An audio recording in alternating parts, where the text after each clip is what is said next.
mise en scène est absolument basée sur la forme. La forme, qu'est-ce que c'est la forme?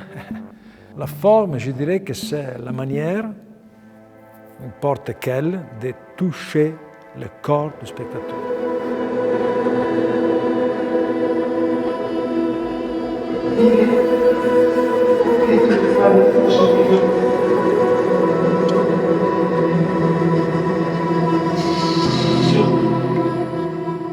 Moi, je travaille avec différents corps, différents acteurs, parfois professionnels, parfois totalement inconnus.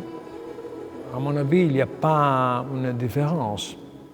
Mais les rapports avec les acteurs, ça change beaucoup. Je ne crois pas dans la consolation d'avoir un style ou une méthode. C'est faible. Je ne suis pas là pour dire comment faire. Moi, j'écoute. Chaque fois, il faut rentrer dans le mystère de l'acteur. Donc, à chaque fois, même quand on doit prendre des décisions fortes, c'est toujours une décision à deux. Ou, encore mieux, c'est une décision à eux. Malgré le fait que je veux chercher avec eux la forme, l'exactitude de la forme, ça, oui, ça c'est une sorte de discipline. Le mot forme, c'est un mot fondamental. Je crois beaucoup au théâtre comme l'art du contact. C'est pour ça qu'on doit toucher et peut-être aussi percer la peau de chaque spectateur. Et on peut le faire seulement avec une forme, et pas avec une intention, ou une vision, ou une idéologie, ou un discours, ou un bon sentiment. C'est la forme.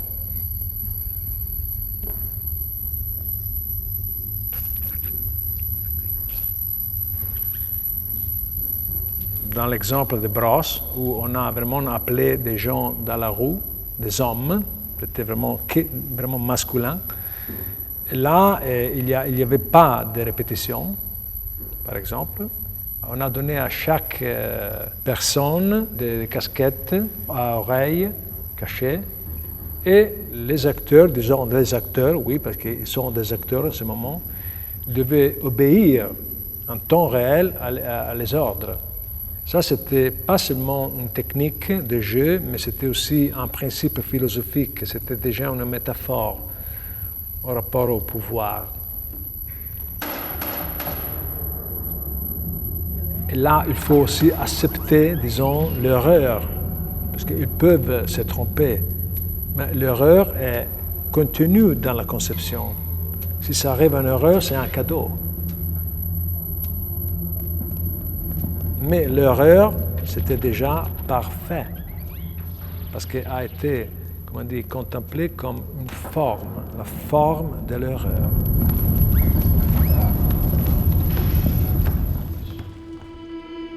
De l'autre côté, par exemple, quand j'ai travaillé récemment avec Isabelle Huppert, je dois dire que Isabelle Huppert est une actrice très courageuse et radicale. C'est le feu du jeu du théâtre. Là, il y avait évidemment un autre rapport. On a cherché d'aller à l'origine de la parole de Racine, comprendre les racines de la parole des Racine, excusez-moi le jeu de mots, qui est signifiant. Et donc, on a fait un travail de construction du texte. Le rythme de la poésie, les vers alexandrins de Racine. Donc le spectacle, ça commence avec l'architecture très rigide, avec les métronomes. Doum, doum, doum. Après, il y a une déconstruction, il y a un abandon du langage, on sort du port du langage, et on va à la dérive. Donc la parole, il se transforme dans la matière, donc le souffle, le grain de la voix, au-delà du signifié. On retrouve Isabelle Huppert autant que femme, mais à travers Isabelle Huppert, autant que femme, on retrouve nous-mêmes autant que corps. Parce que véritablement, Bérénice de Racine, c'est un monument de la solitude. Les personnages, plus ils parlent et plus ils s'éloignent, sont comme des îles. C'est justement Roland Barthes qui a dit « Le langage, c'est comme un brouillard. C'est un désert où chaque individu est seul, une profonde et parfaite solitude. »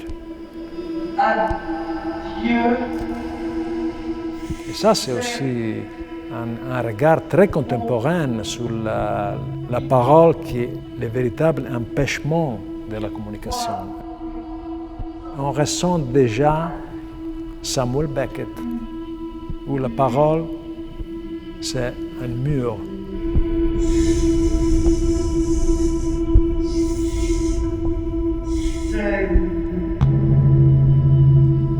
Yeah.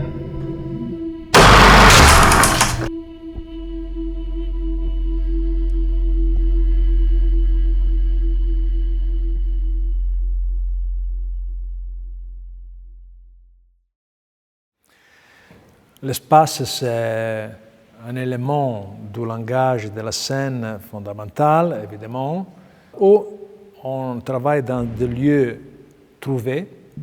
Par exemple, une dernière expérience que j'ai eue, c'était dans le site archéologique à Eleusis, en Grèce, où on a joué un spectacle dans le site archéologique.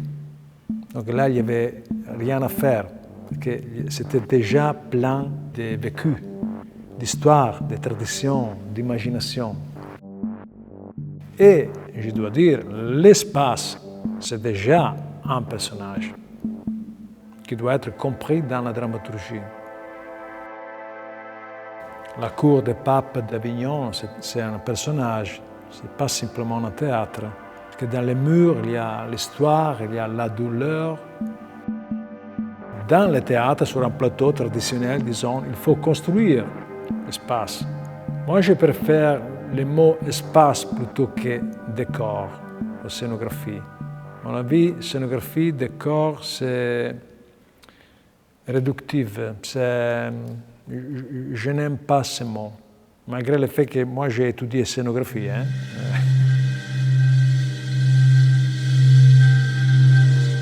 L'espace, évidemment, se fait pas simplement par des rideaux, des pendrillons ou des murs. Il est fait surtout de lumière, de couleurs. L'ombre est fondamentale, peut-être beaucoup plus que la lumière. Et le son fait l'espace.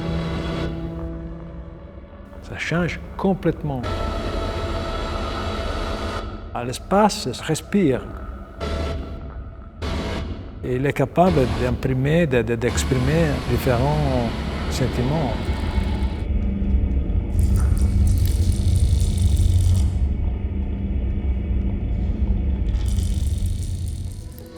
Et je refuse aussi les mots accessoires, props. Ce sont des objets. Les objets ils ont une force inouïe, donc il faut vraiment être très concentré sur chaque objet. Il y a parfois un principe de contradiction entre deux objets, ou entre un objet et un son, entre un objet et une lumière.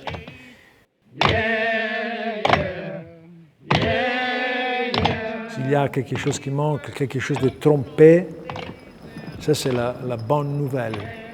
Parce que quelque chose se passe entre toi et ton expérience du regard, ça devient compliqué, c'est-à-dire riche.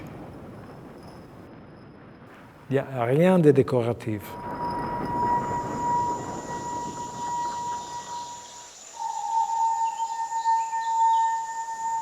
Je travaille sur le son avec Scott Gibbons, qui est un musicien américain, qui utilise la technique de l'électroacoustique, c'est-à-dire il travaille avec des microphones, pas de synthesizer ou des instruments musicaux, il travaille qu'avec des microphones.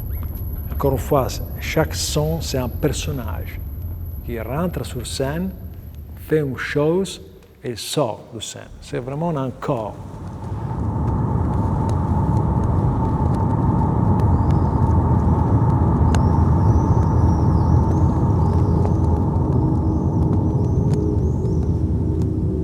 Scott, il est Romeo Castellucci en pensant l'image. Il y a un rapport sans limite entre nous deux. C'est pour ça qu'on n'a même pas besoin de parler quand on travaille.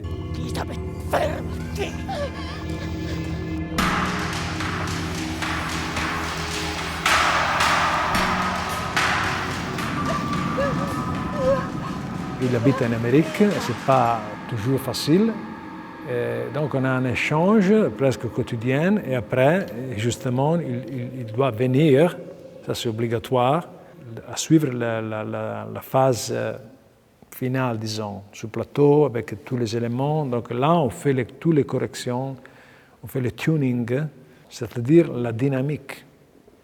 Il y a tout un jeu d'intensité qu'on peut faire seulement sur un plateau avec un système, un PA. Je propose une image en pensant au son et aussi vice-versa. Il jette un son et moi je peux construire une image à partir du son parce que l'image est déjà dedans le son. Donc ce n'est pas du tout une bande sonore.